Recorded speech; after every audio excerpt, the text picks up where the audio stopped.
Alright, ladies and gentlemen, welcome back to another video. Today we'll be taking a look at the Diamond75. The black Diamond75 is designed by Dry Studio, but manufacturing is actually by Angry Mel. These two companies actually came together to create the black Diamond75. So when I unboxed it, I was greeted with the user manual. So what is included in this kit? We have first off a braided USB-C cable.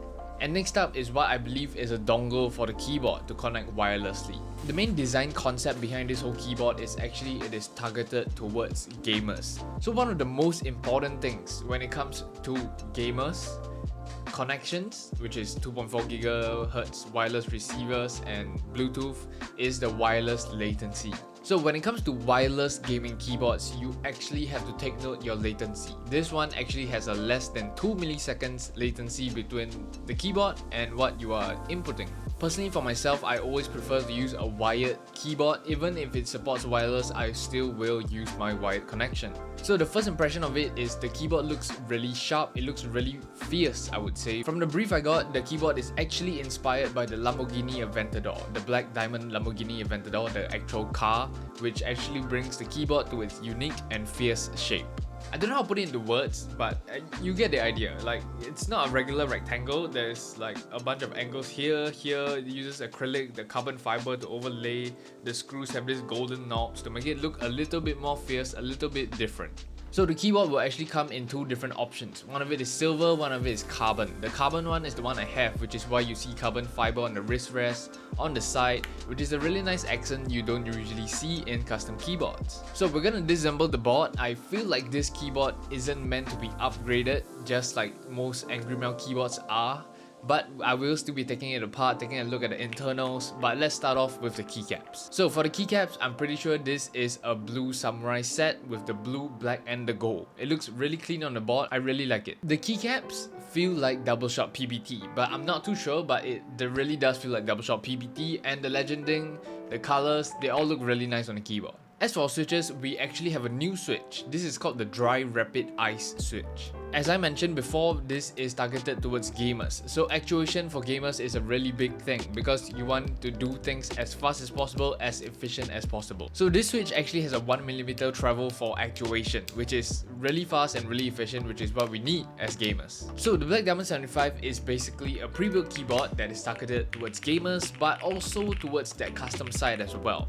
So I'm gonna open it up, take a look at the internals and see how it goes. As you can see from the top panel, the top acrylic panel, we can actually see through the keyboard and see how the keyboard is mounted. It's actually using Angry Mel's leaf spring mounts. So first off, I will be removing the 4 screws at the top acrylic panel. Afterwards, you actually have to remove the side panels before you can remove the top panel.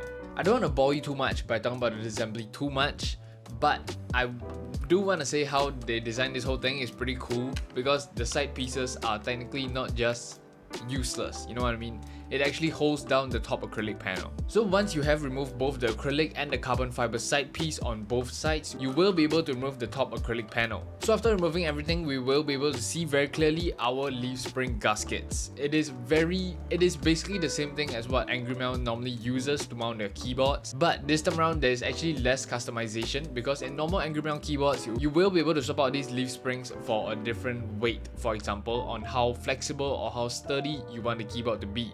But this one actually comes in a single configuration and only one. And from what I believe, this is the most balanced one that they are using for this keyboard. Below our PCB is actually a silicone dampener. The silicone dampener is actually screwed into the board. There's 4 screws holding the silicone dampener to the board. I will not be touching it. I'm just gonna leave the silicone dampener in. But moving on to our PCB actually consists of 3 different pieces of foam. We have a PCB foam, a PE foam, and a plate foam. For our plate, they're actually running an FR4 plate, and the PCB is a 5-pin hot swappable PCB, which means you can change out the switches anytime you want into any other different type of switches you want to upgrade to. But from how this whole keyboard is assembled, it definitely feels like the keyboard is meant to be as it is. Like, I shouldn't be tampering too much with it because of how everything is assembled. The silicone dampener is screwed in. The switches are meant for gamers with the actuation travel. It's just the way this whole thing is assembled. The top acrylic panel lets you see through to see how it's mounted, so you don't have to open it up technically, and you can't really change out the leaf springs because they don't provide you with extras. So I'm just gonna reassemble everything and let you hear how it sounds, because it actually sounds really good in its stock configuration.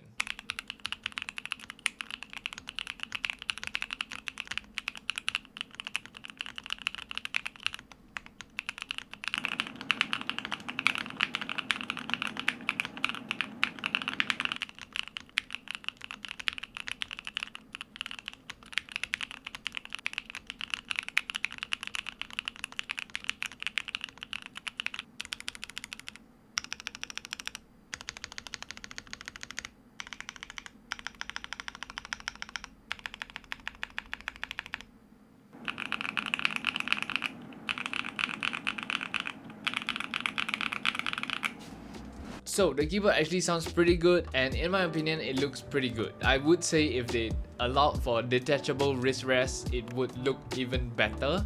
The integrated wrist rest makes the shape look a little odd, to be honest with you.